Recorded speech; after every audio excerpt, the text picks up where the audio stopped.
Pokémon Legends Arceus has confirmed an interesting fact about how Pokémon are captured, Elden Ring should be easier to beat, and more.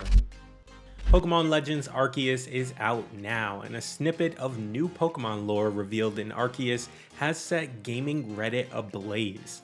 Supposedly, Pokémon themselves possess the odd power to shrink themselves down, and that's how they fit into the Pokeballs. We need a Pokemon professor here to see if that clashes against any existing lore. Prior to Arceus, the general body of players assumed that Pokeballs possess the technology to minimize Pokemon. But apparently not. It's something Pokemon are just born with, the random ability to shrink themselves. This would explain their near invisibility in grass until you bump into them, but it also doesn't explain why some Pokemon are so resistant to getting in the Pokeball. They're so well suited for it, like they're literally equipped with the capacity to live in a small sphere. One Reddit user posted a great question and said, "Why does the move minimize exist if literally all of them can do it?" And not to play Game Freak's advocate here, but one theory could be that the combat move minimize is different from the ability to shrink themselves down.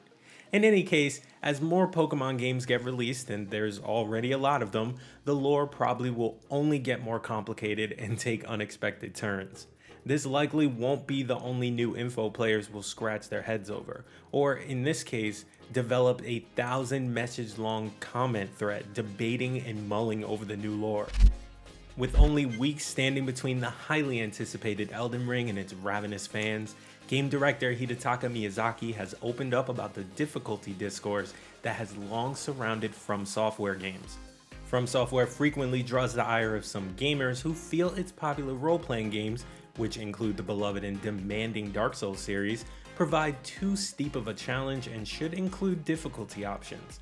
However, some fans of the aptly named Souls-like genre disagree with that assessment, feeling strongly that the games benefit from their cryptic design choices and precise punishing combat. From Software itself has long stood by its stance too, imploring all gamers to embrace the challenge so that they can feel an equal sense of reward by overcoming it. Despite this, speaking in an interview with PlayStation Blog, Miyazaki made it clear that he believes the conversation is still one worth having.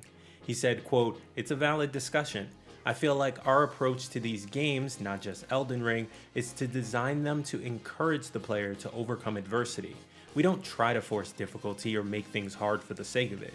We want players to use their cunning, study the game, memorize what's happening, and learn from their mistakes." Miyazaki went on to share that he believes the barrier of entry has been lowered in Elden Ring as well, due to design choices that now provide additional player agency, and that he hopes, quote, "players embrace that idea of receiving help from others." He also promised that the multiplayer function of the game has been streamlined to put an emphasis on working together to overcome Elden Ring's toughest challenges. With this in mind, Miyazaki feels confident that Elden Ring will have the highest completion rate in From Software's Souls-like library. Miyazaki's interview also included confirmation that Elden Ring will feature a New Game Plus mode and multiple endings, two components that have become a core part of what makes From Software games endlessly replayable for die-hard fans. The tech-savvy Killyjoy, a character in Riot Games' tactical shooter Valorant, was recently shown in a tweet enjoying a piece of NFT art, which raised some eyebrows among more than a few fans. Riot quickly deleted the tweet and has since issued an apology. The tweet was made by the official German Valorant Twitter account as a way to highlight Killjoy's hometown of Berlin and spotlight computer-generated art. According to Riot's apology, the team didn't realize the artwork featured in the tweet by artist Martin Hora was an NFT. The statement tweeted out by the German Valorant Twitter account reads, quote, "Since Killjoy loves programming, we wanted to introduce you to computer-generated art from around the world. However, we were not aware that the selected work was an NFT. In no way did we intend to include NFTs as a part of Killjoy's work and hobbies."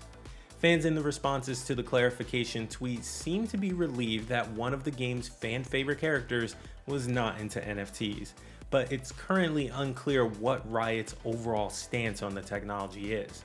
If you want to know more about NFTs, especially in games, I suggest you go check out my video on this channel where I talk all about it.